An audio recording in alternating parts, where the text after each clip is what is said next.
You okay there, Yep. Chuckles? I was laughing at his little timer thing he did. It was funny. It was funny to me.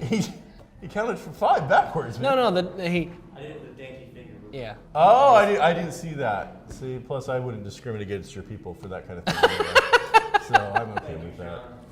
Hey everybody, welcome to GeekStorm. I'm Sean Hilton. This is Mike Harrison. He doesn't get to say his own name like Devin because he doesn't have those skills. We're appearing live in the heart of downtown Kokomo at Pepper Whistle. Pepper Whistle live in the heart of downtown Kokomo, where you can find fresh foods, baked goods, wonderful drinks, and other stuff. We're going to come here in the middle of September. What do you think? September 20th?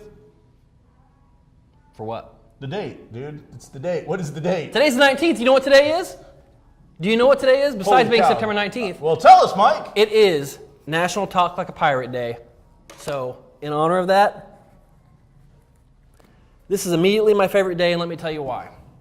Because I can't see anything from here over. Okay, I wish it worked on my ear, so I couldn't hear anything from here over. But at this moment, I can't see anything right there. Right there. So if he's making faces or whatever he's doing. But it's a good day. And I don't do voices. You do voices.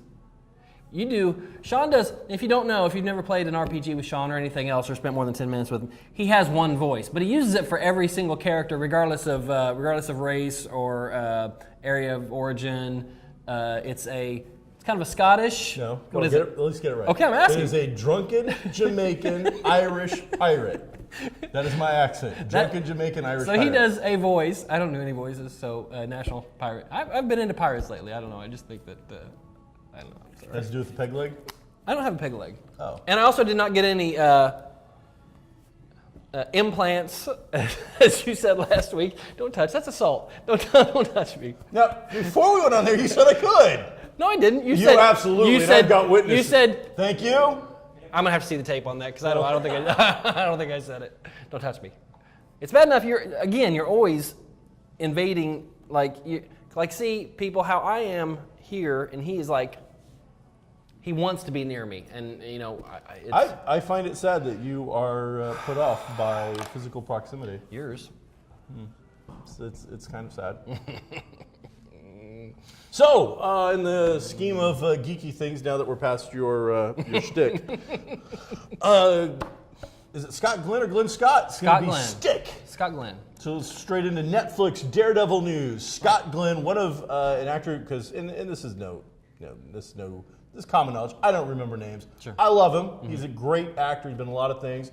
Bad guy in my favorite fire flick, where the fireman is an arsonist setting the world on fire because you can't trust them. And so that's what he does. Am I wrong? You're not wrong about he's in that movie. See, and he's an arsonist who happened to be a long-term fireman. He is. Who was setting the world on fire. He not was. like Donald Sutherland, who I just want to see the world burn. Right. But he was still good. Backdraft was an awful movie. I love Backdraft. Sure it is by far the most realistic-based fire movie That is not true. ever moved. That is How not would you true. know? That is not true. You true. have no knowledge in this area. That is not true. So you had no clue what you were talking about. Possibly the most unrealistic whatsoever fire movie of all time. By far the greatest. They make out on top of a fire truck. They make love on top of fire hoses. I'm not saying I've done that, but the point is, his better role is Silverado. He's in Silverado. Silverado. I like that movie much better. That is a great film. Most recently, he's in The Leftovers on HBO. That just ended up its first season, and he's an actor in that one. I love He's Silverado. a journeyman. He's a guy you can film. plug him into anything. Was he in The Right Stuff? The Right Stuff? Was he in The Right Yes, Stuff? he was in The Right Stuff. You can plug him into anything, and he's gonna do pretty good. In another way, he would have been. I mean, he's a scrawny guy, but that acting, that quiet kind of thing that he does of like unbridled fury, bottled in. Great Wolverine. Could have been a great Wolverine in another world. Maybe he'd have to put some pounds on, but I'm not talking body wise, but just that's when I go to the guy who's gonna play Wolverine and go, I want you to be, Glenn Scott. And Stick is a seminal character in the Daredevil mythos. He's was only around for a while, but is one of those things where that storyline just made a huge impact on comics itself and was memorable, and we were like, oh, I want to meet that guy. I want to be around that guy. He's teaching him things. I want him to teach me those things. He was like Daredevil's sensei kind of character. So you got to think in this, I'm going to guess probably flashbacks, because Daredevil will have been trained, I'm going to guess, by the time the show starts. Also, correction, the guy who plays Hodor is not the guy who plays the Kingpin. Okay, it's Hodor. Whatever, I don't watch that show. And it's not the Kingpin. Vincent D'Onofrio is the Kingpin. Yeah, I got that wrong. They're not the same guy, it turns out. No. They look alike. No. They look a lot alike. No. I'm colorblind. That might have had something to do with it. You use that for everything. So Vincent D'Onofrio is not right, Hodor? He was from the... Hondo? It was a John Wayne movie. Yeah, he's from Law & Order, Criminal... Yeah, I liked him. That's not the same guy? That's him. That's the guy. That's Kingpin. Yes, he is. That guy's good. Yes. Yeah, that other guy's probably no good. But he has taken this time, the Hodo guy. Hodor. He has taken this time that, hey, by the way, you're pink slip for a year. Right. You're not actually pink slip. We're just going to give you a year off to get to know yourself better. And it turns out, from a good source of mine, a buddy, good friend, close guy that would let me touch him, he told me that guy is like an excellent, well-known DJ. He is a DJ. And he was at Indie PopCon this last year, and he DJ'd a party for Indie PopCon, and then he DJ'd at the Vogue the night before, and the place went nuts. Did they drop the beat? I know. I have it on good authority. He had at least 2 turntables and a microphone. That's pretty good. Yeah, I know. I know. In this day and age. So he is taking this time to create a tour called... I don't know. Drop the Hodor? I have no idea. It's not Drop the Hodor. I don't know what it's called. I figured you wanted to be the one to give information about this crappy show. No, it's a good show. Whatever. So he is doing Rave of Thrones. Rave of Thrones. And he'll be taking a world tour of DJ. Apparently he's an excellent DJ. Yeah, I've heard that. I don't, I've got a good friend who's a DJ. You were acquaintances, so yeah. And I'll ask Rudy. We'll have Rudy on. Maybe he can, come in and do some stuff. I know some producers are doing strange things in the background. At least doing something. All right. Well, maybe we'll not sound like chipmunks this time. Okay. So, yeah. So that's Daredevil news. Yep. We got that covered. Gotham is coming out in like 3 days. Can't wait. Is it Sunday? I don't know the date. It's coming out I think in 3 days. This is my life. Okay. I have on Excel. I have an Excel spreadsheet of what nights all the things I want to watch are on for in the fall, and what their premiere dates are. And what I find interesting about that is I think there's 2 classes of people out there right now that just heard, and there's others that goes, "That's a great idea, I should do that," and then there's others like me that goes, "That's really sad and pathetic." I don't want to miss anything. I don't know if there's anybody I want to in the watch middle. stuff. I like to watch stuff, so I want to see what's coming on. So I got Thursday. I've got it done by day. Blocks. What's on Thursday, Friday, Saturday, Sunday? Because I know I'm not going to watch it the day it comes out, but I want to be able to go. Okay, it's Tuesday, so yesterday was Monday, so. I can watch Arrow or whatever, that type of thing. And I just, that way I can keep up on stuff. Especially with the glut of new shows, in the fall. I saw a preview at the movie theater last night, which we'll talk about that in a minute, for a TV show that's getting ready to come out called Forever Man. I think it's Forever. And it's got the guy who played Reed Richards in the Fantastic Four movies. Ooh. He is apparently... Not ooh in a good way. He's a medical examiner. Okay. Who... Has lived forever? Yeah, I don't know how far back he goes, but every time he dies, he reappears naked in water. I think it's always in the Hudson Bay or maybe it is. It's I don't know. New York, I want to say. I've seen it out on TV for it. Okay, so it looks interesting. I'll give that a try. But there aren't a lot of new shows that I'm excited about, to be honest. Constantine, we'll see. Gotham will be good. Gonna watch that Scarlet Speedster show that they're calling it The Flash. Right. I think it is. Flash. Go check that out. So yeah, there's actually quite a few. And speaking in that DC area, there's a bunch. Lucifer just got a pilot order. Now, see, the thing is, we talk about they're working on the TV show. Well, they've been for example, the Walking Dead companion show, the second Walking Dead show. We heard about that. I'm gonna say a year ago. Yeah. Okay. AMC just now greenlit the pilot. Not a series. No, just the pilot. Just said, one here's show. some money, go ahead and make a pilot, and then we'll see. Now, will they make it? Yes. But from the time just in the day and age we're in with the internet, the time we hear about something, is in the works is a big thing. I think the thing to consider, we've talked about this a little bit before, is that if it's a comic book or if it's anything pop culture related at all that has any kind of following, it has been optioned. Right. An option simply means that somebody has gone out, found some money, and thrown it at a project. Right. They said, here's $100,000. We want the option to make it this if we want to. else. You can't sell that option to anybody. We're not actually making the movie yet. Right. We're just buying the Right. option to make this. Right. And so that everything is option. Yep. Then you got to get past that to the next stage of making an actual thing. And we're talking about with Lucifer, and I'm not sure exactly how all the stages work. That's at a stage now where not only do they have to make a pilot, but they have to air that pilot in some form and or take a substantial pop of money, I guess is how it works. So, and I've never heard of that before. Teen Titans is also getting the same treatment. They haven't got the pilot yet, but I think we're in the very beginning stages of that where somebody has said, yeah, that's a good idea. Somebody at a studio level has said, yeah, that's a good idea. Why don't you go and start putting it together?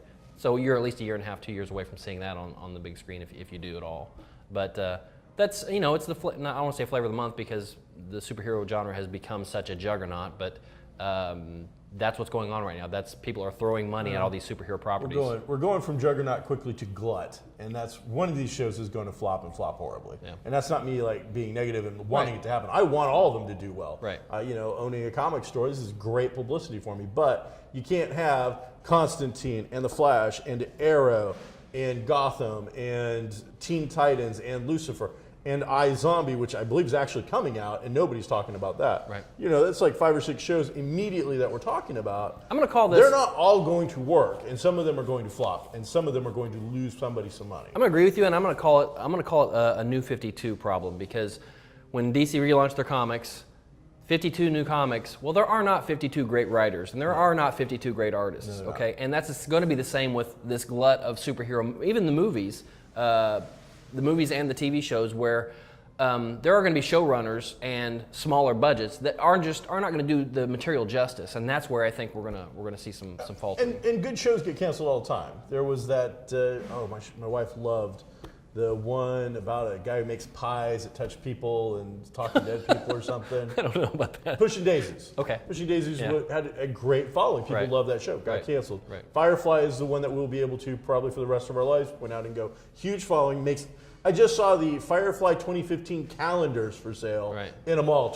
The show's been off the air, I think, for a decade now. 11 years, maybe. So, but it doesn't, and to this day, it does not feel like that to the fans. Yeah. Like, we're ready to get up and go with something tomorrow. I just saw a fan film, like a fairly well-produced B- level movie. Film about fans? No, about like an Firefly actual, fans? in the Firefly universe. Okay. The same kind of crew. I think Netflix had that documentary that was about Firefly fans. There's been brown coat. Fire. It's like a tongue twister. It is. But I'm not going to mock you for that. You're not? I'm not going to correct you. You know what? You are my friend. Because people who do that are condescending asses. So that's accurate. But no, this was an actual little mini movie. It was like 15 minutes or something like that about a cast and a crew going out and delivering somebody and stuff happening. Yeah. And they had different characters. They emulated the Mal wasn't Mal. He was a new captain, but same kind of look and feel. Just but in the rest of the universe. Yeah, it was fun. I wish I had any more information, but I don't, and I'm not going to bother to ask him to put it up. So you know what? Type in Firefly fan movie, and I'm sure it's going to pop up. But it was actually worth checking out. Marvel has announced 2016. They've given the date to the Doctor Strange movie. Right, that's a big deal. So we'll see how that works out. Joaquin Phoenix has been in the running for a long time now. But even though that they've announced this date, they still haven't announced who actually is going to be the man. Right. Well, I'm sure they will in their own time. They have got the plan, so they'll let you know when they want you to know, or maybe they just haven't signed somebody yet. That it may be that simple. And I'm still not sold on Joaquin Phoenix. I'm not either. I'm not a big. I'm not a big fan either, to be honest. So I think he's done excellent work in some things, but there's a lot of guys out there. I think my favorite movie of his is Gladiator, probably, and that's just because I think he's not him though. That's how that role is how I see him. He's kind of creepy to me. I've never watched the Johnny Cash thing. He did pretty good at that. That might have been his. Biopics are tough. Big, and we were just talking off camera a minute ago about Idris Elba. Mandela is an amazing story. It's not a great movie. It's not good for. Well, I mean, the guy goes to prison for how long? I don't know, like 40 years. 40 years. Like I don't know what you're going to do with that 40 years, but we could have an entire TV series. He had an amazing actor and a really good story, but it just didn't turn out to be a good movie. And Walk the Line. I think it was the same type of thing. It was okay, just okay. Speaking of movies, I went to see last night The Maze Runner, and I don't know why I did that. Maze Runner. Well, you like corn, which is actually a grass. I don't know what that means. It was pretty good. I knew nothing about the book, or I didn't even know it was a series. And apparently, after watching the end of the first one, it is. It's going to continue. That sucks. But I went into it the same way the character does, knowing absolutely nothing about what's happening. And the very first frame of the film is this kid in a metal box going up an elevator shaft. He doesn't remember who he is, doesn't remember his name, he doesn't know where he's at, and it opens up and there's this field area full of kids. Very Lord of the Flies-ish towards the end, but at the beginning it was all pretty, not kumbaya, but they were all getting along, and they have a common goal. And now, does everybody? Okay, so I haven't seen it yet. Right. I know it's a Hunger Games tween-age kind of angsty film, post-apocalyptic, right? All that stuff. Actually, Chris did not want to go see this movie because she's like, I've already seen it. With all this other crap we've seen. Right. But so does everybody wake up at the same time, or is he waking up in the middle of something? The concept of the movie is. Other people have been there? Guys have been starting appearing there for 3 years. So there are people in this group of probably looks like 20 to 30 boys, and it's all boys. So that's why you don't get the tween angst thing where there's a love interest. There is a girl that shows up, but she's not a love interest at all. So for 3 years, once a month, this thing opens up out of the ground, and there's a new guy in it and supplies. And all they know is they're in the center of this maze. Doors of the maze open in the morning, doors of the maze shut at night. Anybody that's been in there overnight has never survived. So they have these guys called runners who they pick, and they try to, during the day, run in there, memorize as much as they can, try to find something, try to find a way out. They have no idea who put them there, why they're there, what they're supposed to be doing. They're just surviving, and they have the maze to work on. So it was, in that aspect, it was very much a mystery, and it was kind of cool as it unfolded. It was pretty unique. It was pretty an idea that I don't think I've seen or heard of before. So I enjoyed it. At the end, very little resolution. I mean, we still don't know why they're there. They tell you what's going on, but not necessarily. But they tell you why they're there, but then it just opens up a whole new. Does it make you want to go out and buy the book, read the book, and then get ahead in the thing so you know? No, this is a movie that's definitely better visually than it would be reading, I think. Did you get enough out of it? You think, yes, we're going to see a second film? Oh, no question. Yeah, you'll see that. Well, it's all based on money, too. So we'll see. I don't know. This is a strange time of year. September, October, early November is this usually strange kind of desert of movie where you're going to get a few crappy Halloween movies starting to pop up. Right. But other than that, I don't know. I mean, it'll be number one this week, and that'll be enough for it to. Speaking of box office, though, the Marvel Cinematic Universe just hit $7 billion. And that puts it in second place franchise-wise, which that's kind of a stretch calling it a franchise. It's a little cheating, but hey, whatever. Just behind Harry Potter. Okay. And then I think the Bond movies are number 3 at $6.2 billion. Yeah, but the Bond movies are at 20-some. 30. Yeah, I want to say it's a 30 lot. films compared to 7 right. or whatever. They're 3 caps. So Harry Potter will have that Beast movie next year, but then Marvel's just going to keep churning out movies. Yeah. So it'll. Well, next year we get Avengers, and then we get Ant-Man. Right. Is the 2 movies. So we'll see. I had low hopes for Ant-Man, but after Guardians, I don't know that they can't spin gold out of hay right in front of me. So they're doing all right. But now unfortunately, I didn't get to read anything but the headline. Last week, me and Devin were talking about how the fact that DC seems to be allergic to money. Well, Geoff Johns, who is the head of DC's kind of movie television program arm from the comic side of things, is now defending their position. Now, as I said, I didn't get to go in and find out why, if he can't just get shots to make him not allergic to money. But they're going to basically, from what I can see, just spew, and I'm going to use, I think that's a good term here, spew out as many different shows as they can across as many different networks, completely unconnected, and hopefully that some of them catch on and make money. Whereas Marvel has come out and said the Netflix, the ABC Shield, and the movies are all interconnected. And anything that we do from now on, unless there's some reason not to, specifically, they're all going to be connected. $7 billion in, since 2000, was it 1? Was it even, when did our first Iron Man come out? Iron Man 1 was... Has it been 10 years? 3?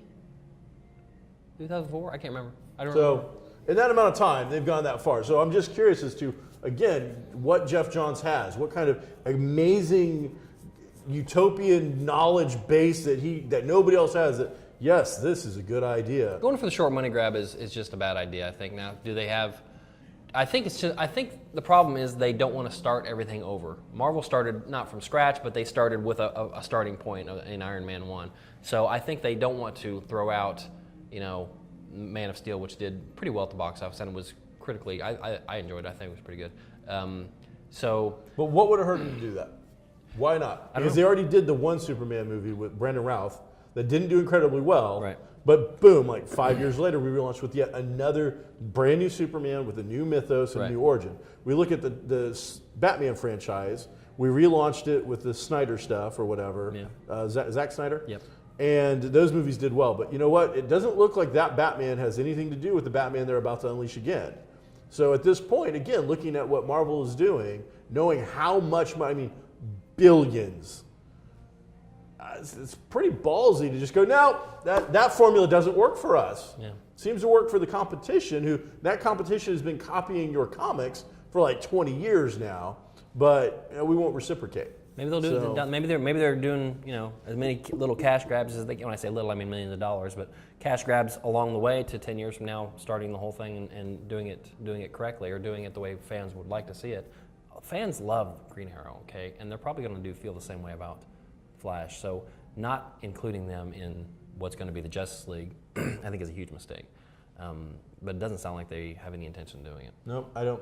I believe you'll see those characters eventually in a Justice League movie. Yeah. It just won't be those actors. Yeah. So you're going to alienate those actors because Stephen Amell has done an amazing job as Arrow, but he's also done an amazing job marketing himself. Absolutely. His Facebook page has got new content on it every day, interesting stuff. Yeah. He has ingrained himself into some amazing charities. He's, every little thing he is doing, he's doing pretty well. And like recently he just had a little slip up, a faux pas, where he dogged on an article that used his footage because he has posted up footages of his workout routines now. Right. And he came out and he bashed Men's Health magazine, only to find out that somebody had actually made a deal with Men's Health magazine to use this material correctly, and it just hadn't filtered back to him. I see. So on his Facebook page, he's bashing him, and then like 2 days later he goes, all right, so you know how you know I really run the page? Because I say something stupid. Turns out I said something stupid, and I'm apologizing. But I mean, he's got enough going on for him right now that he can say, I screwed up, and we're cool with it. We can walk away with it right now, and we're okay. Yeah. Hey, by the way, Scotland's still part of England, it turns out. Yep.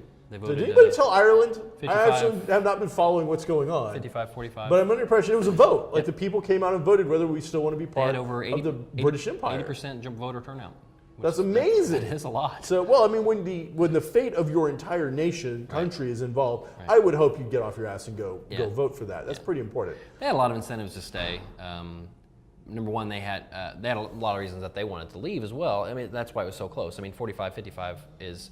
This is something that they need to vote on like every generation or so, or every decade. If they want to. Yeah, I mean, that would make sense. Yeah. But again, Ireland has been trying to get away for all these years. I imagine they're like, excuse me, what? All we had to do was vote? Apparently, Great Britain has a lot of, this is completely non-geeky, Great Britain has a lot of nuclear weapons in Scotland, so those would have to go away. Oh. Scotland doesn't necessarily want them there. Gotcha. But then Great Britain comes along and says, okay, if you leave, you're not going to be able to use the pound anymore. The pound is not yours. You have to come up with your own. You either have it do the euro or come up with your own currency or whatever. The pound is ours. Sorry. So there was some subtle stuff back and forth about, okay, you can do this, but this is my ball and I'm going to take it. And how do you stop? I mean, the money's out there. But it has to be supported by. It can be made worthless just by the fact that it's not going to be. You're never going to get another pound. You know, like if the U.S. mint. If like, say the emperor died. No, did we have that conversation last week? All right, so that's what's going on in the state of affairs in the world. Yeah. So there you go. What else you got? Space Hulk. Sure, why not? White Dwarf here has announced that next week, Games Workshop will be releasing a new edition of Space Hulk. Mm-hmm. Space Hulk is like a 30-year-old board game where two people play Space Marines versus the aliens. Mm. They're called Gene Stealers, but they are flat out, imagine guys in giant mech suits fighting the aliens from the Alien movies. Right. That's what the whole game is. Now, this is incredibly popular, but they don't keep it in stock. For whatever reason, it's a one-off game. They're known for making these big battle games that you and I have played where you're constantly rebuilding and building forces and new armies are coming out and you might buy a new army. And the hobby itself is continually growing. Whereas Space Hulk is one game, you buy it, you're done. You never have to buy anything else ever again. So this thing's coming out. It's going to be like 10 or 12 pounds. The actual, not money, but weight of the game. It's going to be $125. Allocations have already occurred. I went to talk to Goblin. They've got a couple coming in from Goblin Games. I ordered 2. I got told yesterday you're going to get 1, and that's only because you're a good account. Otherwise, you would get none based on how much money you spend. So I'm like, all right. So it is so much fun. It is an amazingly well put together. It's a head-to-head game, and the idea is that once you've played it, like you would play the Space Marines, I play the aliens. Sounds right. You're trying to just kill them all. Well, we finish our scenario. So the scenario might be the first one of us to, you have to, as the Space Marines, get a Coke from the people downstairs. My job as the aliens is to stop you. And you have 7 turns to do it. If you Why don't the aliens like Coke? Huh? Why don't the aliens like Coke? They just want to stop you from getting it. Oh. They want to keep it all. They're mean. They These are love mean the aliens. Coke. So they're going to try to stop you. But then when we're done, we flip it. Now you're going to play the aliens, and I'm going to play the Space Marine. see. And we see if you fail, if I can succeed. Right. What happens if you each win your own side? Then you both won. Oh, I see. So I mean, you won one. I'm just saying it's that kind of game. we couldn't where play that game. We can't both be winners. There has to be a clear winner. There has to be a clear winner. We cannot play that game. There has been for many years. Hey, I want to mention too, real quick. I watched. Did you watch that Z Nation on SciFi Channel? I've not yet. You told me I should. I just didn't get it done yet. Well, I told you I should, and that was before I saw it. It is just okay, but it is very sci-fi budget compared to say AMC budget. You're comparing it to The Walking Dead. I know it takes and here I'll tell you why. It takes place 3 years after this zombie apocalypse has happened. Oh, so we're into it. Yes, and these are fast-running zombies. They're not the slow. Are they zombies or are they biologically tainted humans? I don't know at this point. Okay. Well, because I'll say biologically tainted because the premise of the show is military guy finds this laboratory where they're experimenting on a vaccine, and right before the place is overrun, they find this one guy that the vaccine works on. So he has got the living vaccine in him. All right. They need to get him to California from wherever they're at. Okay. But the funny part of it was they come across this complex of people, and the leader of the complex asked the military guy, "How did you find us?" And he says, "Oh, there was this ex-cop and a bunch of people in a prison over in the way that told us that this is where you're at." So that was kind of a nod to them. But and it was again like 3 years after it's all happened. But it's not going to be a real good show. It's probably now for sci-fi it'll probably stick around for a while. The funniest thing about that is that storyline is one. It's a completely unoriginal storyline that we've seen done in I don't know, get package A to point B. Yeah. That's a Walking Dead storyline. Is it? That guy that the little doctor dude in the last couple episodes who's very awkward. He knows the cure. Right. And so in the book, it becomes this mission to get him from there to, I think, Washington, D.C. or the CDC or whatever. Yeah. But obviously in the show, we've already been to the CDC. Right. So it's a little different, obviously. But yeah, so that concept's already been used by your actual competition. The other sci-fi show I want to see that I haven't seen yet, there's a show called Town of the Living Dead or something like that. And it is seems like a documentary type series about this small town America that has been making a zombie movie themselves. So you're behind the scenes with the people as they try to make this movie. In a town? Yeah, in a town. Was the town called Kokomo? I don't know the answer to Because that. I don't know how many damn times we tried to make that movie. I don't think so. But this is a series on sci-fi about that. And that seems, again, I haven't seen it yet, so I don't know. Somebody is eventually going to make a zombie movie in Kokomo. I'm sure it's going to happen. I don't know. But the truth is so many idiots have tried to do it already and have failed so horribly. So many lies have been told. The public has been completely. No, it's awful. It's bad. It's so awful. It's going to be silly. The only way to get him to stop is to get on the bandwagon with him. So yes, it's awful. You're Yes, absolutely it is. right. So, yeah. Hey, Kokomo Con's coming up October 18th. We've got tickets and T-shirts on sale at Comics Cubed currently, where you can go. This year, the T-shirt is $20 and is also your ticket into the show. It's going to be a big deal. It's going to be best year ever. Pretty huge. I'm really excited about you've got a legitimate, awesome guest of honor this year. Denny O'Neil is our guest of honor, legendary writer, considered by many, and not in a poll that I made, but actual out there polls, the greatest Batman writer of all time. He was also, when he wasn't writing, creating Ra's al Ghul, Talia al Ghul, the League of Assassins. Pretty much everything you've seen in those last 3 Zack Snyder Batman movies, he invented, including, and people get a little weird about this, that version of the Joker. Before he came back in, we had just come off the 60s funny stuff. So the Joker had gone from being kind of a maniacal killer to a B villain.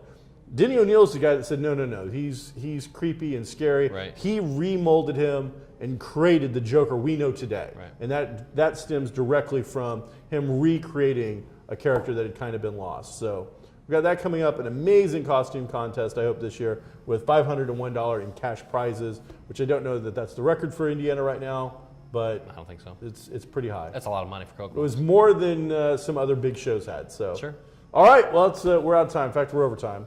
So thanks for checking out GeekStorm. I'm Sean. This is Mike. We will be back probably next week to tell you about something that's geeky.